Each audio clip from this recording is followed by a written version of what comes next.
Yuk, full screen.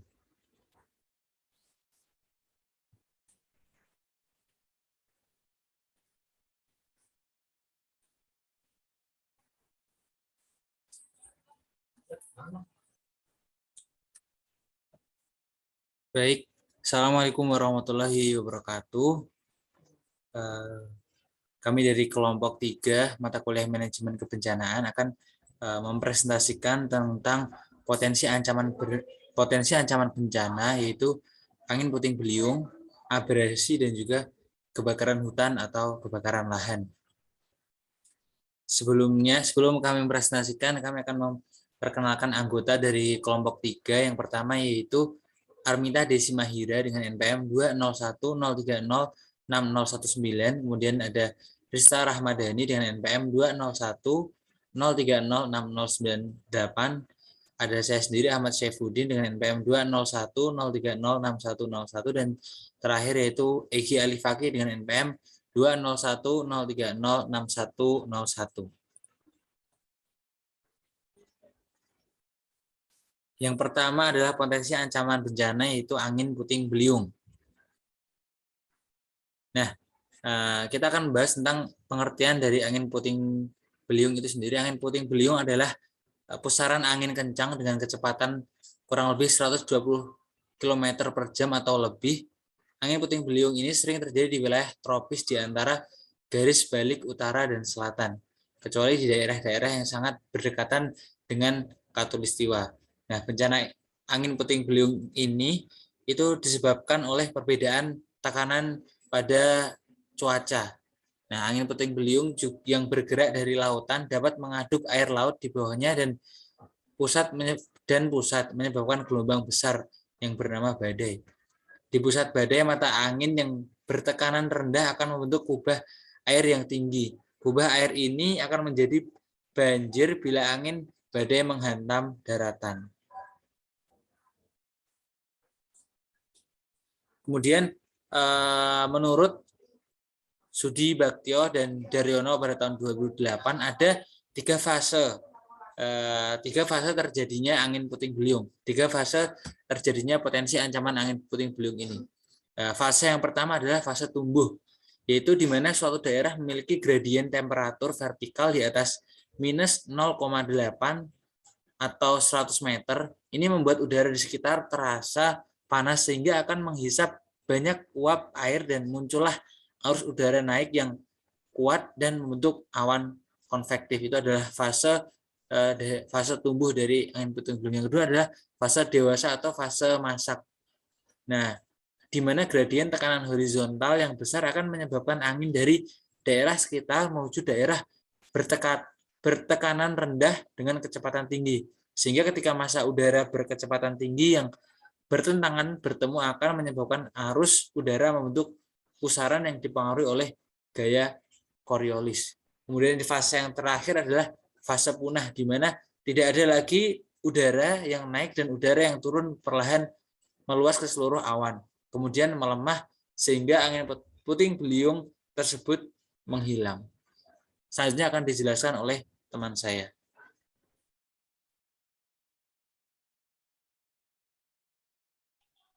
Baik, tanda-tanda terjadi angin puting beliung. Catatan, terlihat gumpalan awan gelap, besar dan tinggi. Petir dan guru terlihat dari kejauhan, terdengar suara gemuruh dari kejauhan.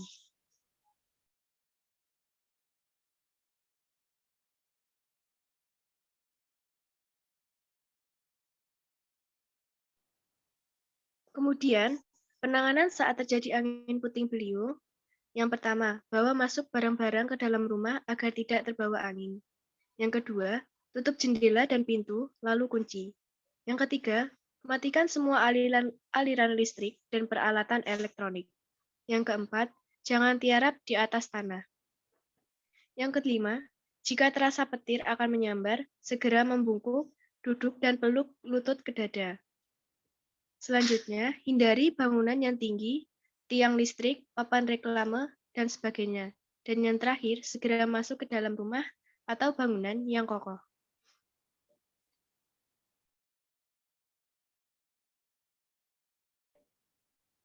Penanganan setelah terjadi angin puting beliung, yang pertama, pastikan tidak ada anggota keluarga yang cedera. 2. Bila jatuh korban, segera berikan pertolongan. 3. Laporkan segera kepada yang berwenang ada kerusakan yang berhubungan dengan listrik, gas, dan kerusakan lainnya. Yang keempat, jika dalam perjalanan, teruskan kembali dengan berhati-hati.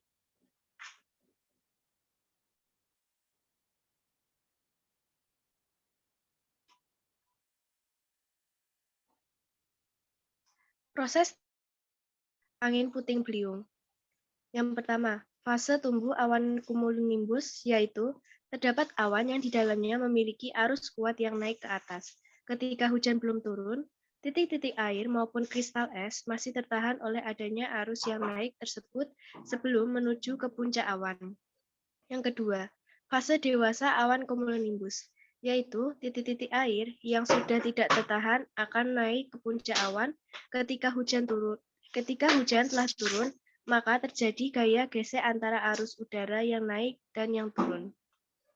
Adanya temperatur, massa udara yang turun menjadi lebih dingin dari udara di sekelilingnya, menimbulkan arus geser yang memutar, lalu menjadi bentuk pusaran. Fase punah awan cumulonimbus, yaitu massa udara yang akan meluas pada seluruh awan, lalu berhenti dan kemudian angin puting beliung pun berakhir.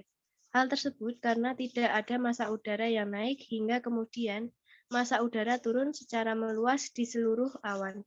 Ketika proses kondensasi berhenti, udara yang turun tersebut melemah hingga akhirnya angin puting beliung pun berakhir.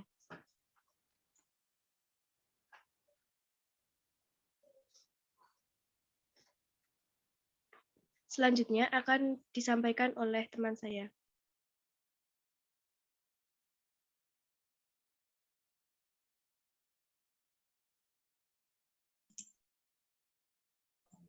Baik, saya akan melanjutkan pemaparan dari rekan saya.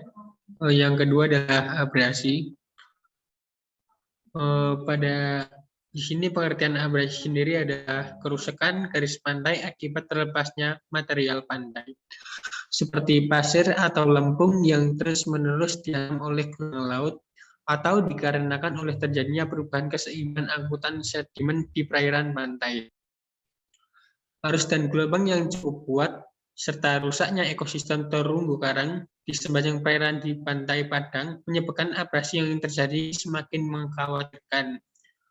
Hal ini diperparah oleh rusaknya pelindung pantai alami dan bebatuan yang akan berdampak buruk terhadap kawasan pemukiman di sepanjang pantai.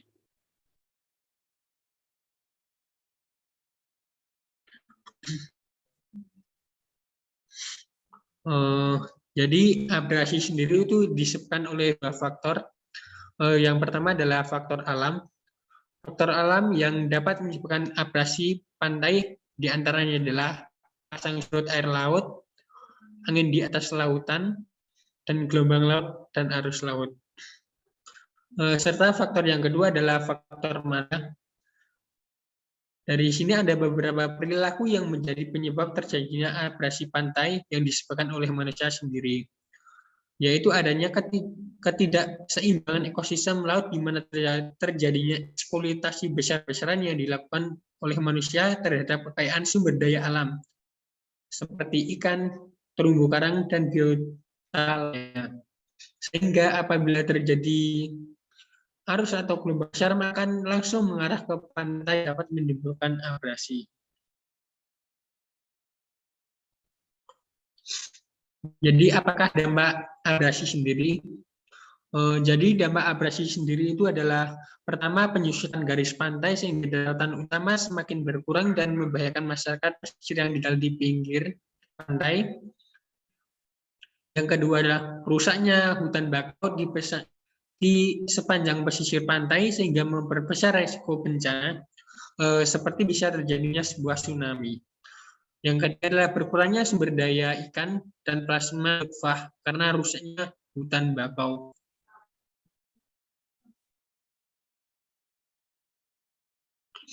Terus bagaimana sih kita menanggulangi abrasi? Jadi abrasi sendiri dapat ditanggulangi dengan cara menanam pohon bakau. Jadi pohon bakau merupakan jenis pohon yang dapat menjalur ke dalam air pantai.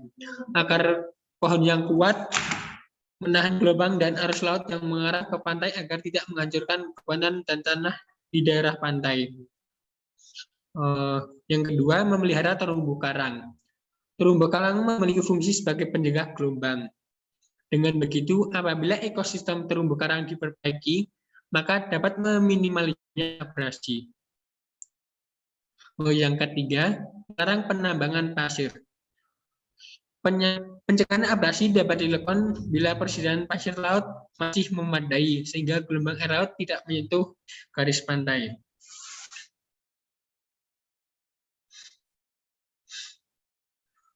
Untuk ancaman bencana yang ketiga yaitu kebakaran hutan atau lahan.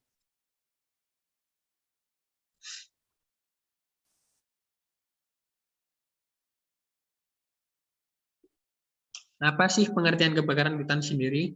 Kebakaran hutan adalah suatu keadaan di mana hutan dilanda api sehingga mengakibatkan kerusakan hutan dan atau hasil hutan yang menimbulkan kerugian ekonomis dan atau nilai lingkungan. Adapun definisi oleh pakar kehutanan yaitu Saharjo bahwa kebakaran hutan adalah pembakar yang menjalar apinya bebas serta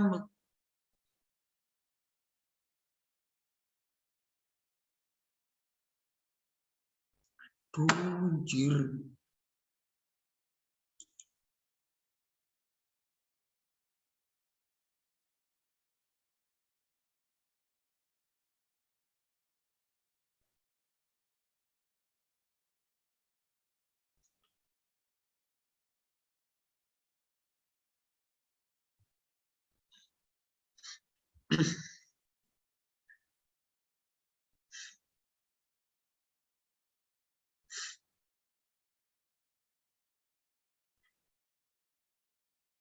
Maaf, saya ulangi lagi. Dari pengertian kebakaran hutan sendiri dapat dijabarkan oleh definisi kebakaran hutan adalah terbakarnya pepohonan, rumput, dan sejenisnya di dalam hutan baik yang disengaja ataupun tidak disengaja, sehingga menimbulkan kerusakan ekosistem yang bertambah kurangnya produksi oksigen dan terjadinya pemanasan suhu serta mengecilnya atau hilangnya lingkungan bagi hewan yang hidup di alam hutan. Baiknya selanjutnya akan dijelaskan oleh rekan saya.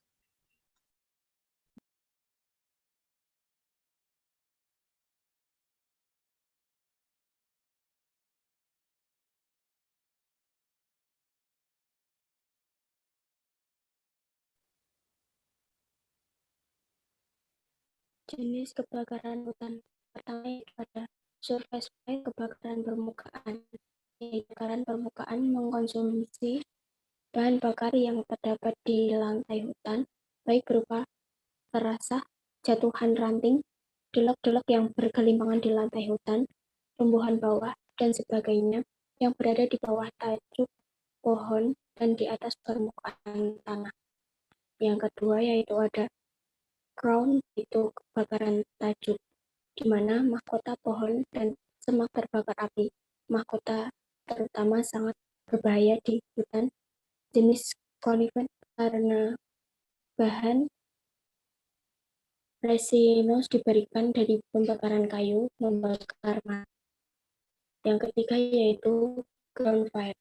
Kebakaran yang terjadi di permukaan akan merambat mengkonsumsi bahan bakar berupa material organik yang terdapat di bawah permukaan tanah atau lantai hutan melalui pori-pori tanah atau akar pohon sehingga kadang hanya dijumpai asap putih yang keluar dari permukaan tanah. Kebakaran ini umum terjadi pada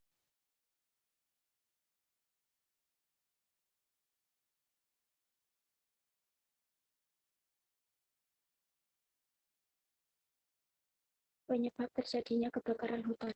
Yang pertama yaitu ada faktor alam meliputi sambaran petir, benturan longsoran batu, singkapan batu bara, daun kering, dan fenomena iklim El Nino. Kemudian faktor ulah tangan dan kecerobohan manusia. Yang pertama yaitu ada sistem perladangan tradisional dari penduduk setempat yang berpindah-pindah. Kemudian yang kedua, pembukaan hutan oleh para pemegang hak pengusaha hutan untuk industri kayu maupun perkebunan kelapa sawit. Yang ketiga, kecerobohan dengan merokok dan membuang puntung rokok di hutan. Yang keempat, membiarkan bara api setelah berkemah dan lain sebagainya.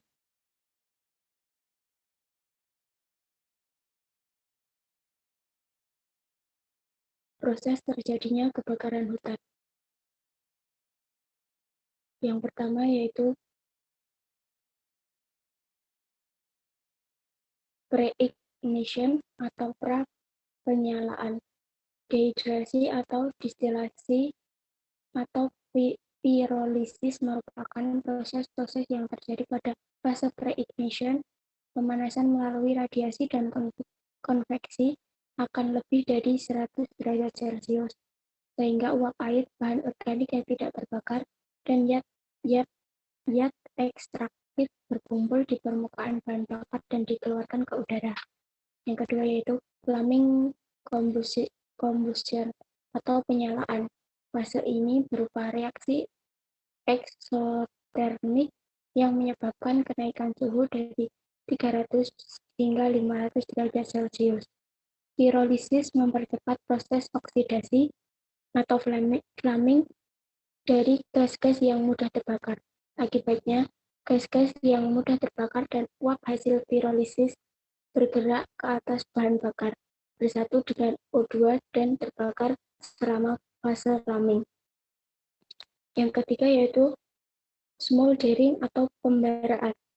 Smoldering adalah fase awal di dalam pembakaran untuk tipe bahan bakar DAF dan tanah organik. Laju perjalanan api menurun karena bahan bakar tidak dapat mensuplai gas-gas yang mudah terbakar. Panas yang dilepaskan menurun dan suhunya pun menurun. Gas-gas lebih terkondensasi ke dalam asap.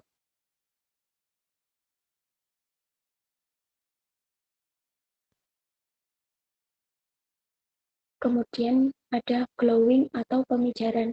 Fase glowing merupakan bagian akhir dari proses smoldering.